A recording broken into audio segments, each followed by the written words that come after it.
It's Raheem Nelson here, back with another vlog. And I don't really have a script or anything. I don't use scripts for my vlogs mainly, just kind of riff and go off of what I'm working on, and I hope you find some value out of it. And before we get started, if you're not subscribed, make sure you like this video and subscribe. It really helps the channel. So I'm home today. I work as a marketing director for the Milford Arts Council, and I'm a creative entrepreneur. So on the remote days, I usually use my work break to create videos, edit, and do some of the fun things that I enjoy doing as an artist, photographer, and menswear blogger. So just to recap the day I've had so far, I started off by having a call with my wife's sister, Jo. She has a fashion brand in LTA based in New York City. And it's been really fun connecting with like-minded people that are in the fashion industry. I think for a while I just kind of had it as like, oh, well, you're just going to be a cartoonist. You're just going to do this. You're just going to do that. And in the past, I'll say like 2-3 years, I've really taken on just exploring the different facets of myself. I think Solange said something along the lines of like, you know, don't pigeonhole yourself, and you can't really quantify all the creative things that you do. So I think that's why I like having 3 Instagram pages, for instance, and that's how I think of my brand, like having like an umbrella and then the different things that fall under the umbrella, like what I do as a visual artist, graphic recorder, what I do as a photographer, and what I do as a menswear blogger. So far I had a call with her that went really well, just discussing possible collaboration and working in tandem with a few other things that I have going on in New Haven. And I hope to just jet out again to New York for Fashion Week and just kind of take in some shows, take some photos and things like that. Other big update is I have my artwork in the Whitney Center in Hamden, Connecticut. So that will be up until May. And having my artwork in a public setting as a digital artist, like I forgot how impactful that is. Like it's really amazing taking the artwork off the iPad and then putting it into a physical space. And then so aside from that, I also have client work that I'm tackling, and I'm going to talk about the specifics of what happened with this particular gig in another video. But essentially, we've gotten things back on track, and I'm doing not a children's book cover, but it's like a cookbook cover for students. So I'm really looking forward to finishing off this project. And then I also have a photography gig that I'm potentially going to be doing for a Sunday church service, I think. So being able to capture, document, aside from myself, aside from the Milford Arts Council, because I shoot a lot of concerts, but being able to get the word out about my photography and get paid to do it is really a lot of fun. And I still shoot with a Canon Rebel T3i.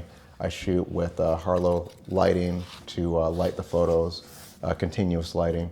So look forward to just seeing how those are going to come out. So that should be coming up in, I think, like 2 weeks or so. And other big thing, I am penning some stories for the New Haven Arts Council. I'm based in West Haven, Connecticut, but born and raised in New Haven. So one piece of advice I would give for doing what you love and making time for it, because that's the whole theme of the video, just finding ways to have things overlap. I work as a marketing director, and that takes up a lot of time, and I do my job well. And I'm always thinking, how can I match that up and implement that with the other things I do in the community as an artist. And one of the ways I've been able to do that lately is creating work. I think Arts Council, they're calling them citizens stories. So basically narrative recaps on the concert that I happen to be shooting anyway at the Milford Arts Council. So we just had one recently, and I don't know when this video will be coming out, so not recently, but we had a concert on an amazing pianist by the name of Winona Wang. And I went there, took photos, took video as well, and I was able to take my Osmo Nano and mount that on the stage and control it remotely. So this camera just, again, comes in very handy. But long story short was being able to come up with a story around the concert that I happened to be shooting anyway was like really great, and I look forward to doing more of it. So that story is out now. I'll put the link in the description so you can go read it.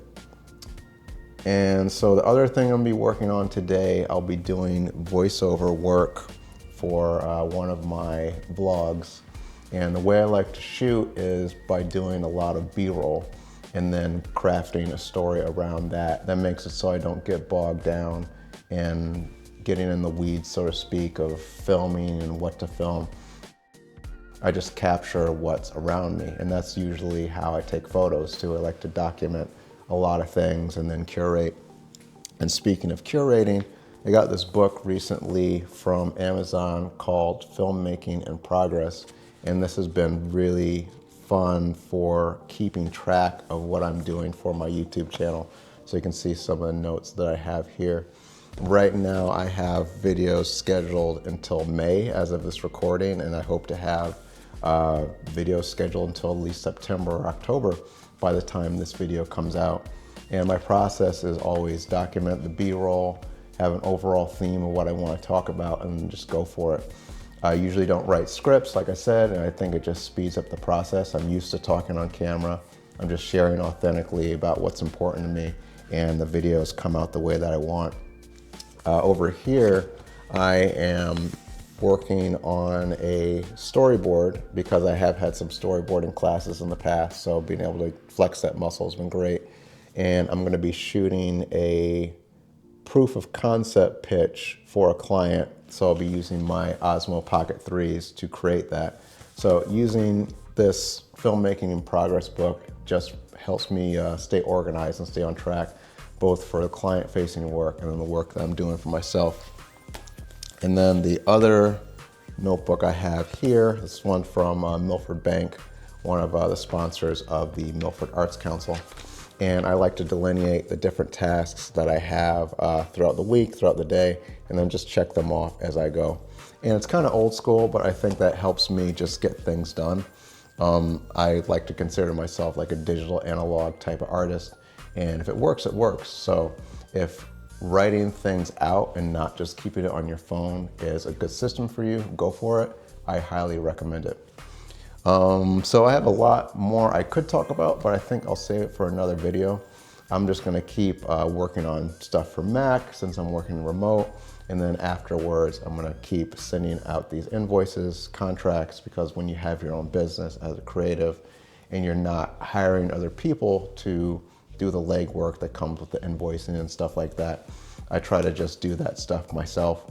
And just making sure I have agreements with clients to have either a deposit or get everything up front, whether it's photography, menswear blogging, or the artistry stuff that I'm into. So hope you enjoyed this video. Hope you got a lot of value out of it. It's always important to take time for yourself, take some time to rest, and don't just go, go, go. It's a great way to burn out. And I hope to see you on the next one.